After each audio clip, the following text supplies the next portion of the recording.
خطبہ نمبر 182 آپ علیہ السلام کے خطبے کا ایک حصہ۔ خداوند عالم کی تنزیہ و تقدیس، پہلی امتوں کی حالت اور شہدائے صفین پر اظہار تأسف۔ بسم اللہ الرحمن الرحیم۔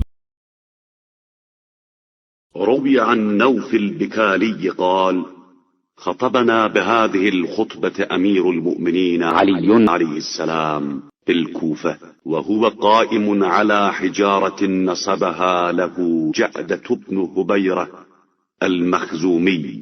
نوف بکالی سے روایت کی گئی ہے کہ امیر المومنین علیہ السلام نے ایک دن کوفے میں ایک پتھر پر کھڑے ہو کر خطبہ ارشاد فرمایا جسے جعدہ ابن حبیرہ مخزومی نے نصب کیا تھا۔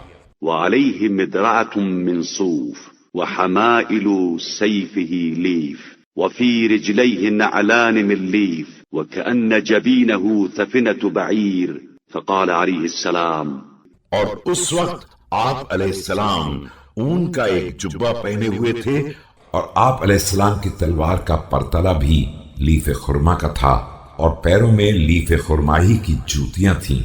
آپ علیہ السلام کی پیشانی اقدس پر سجدوں کے گٹھے نمایاں تھے۔ آپ علیہ السلام نے فرمایا، حمد پروردگار اور اسی سے طلب مدد۔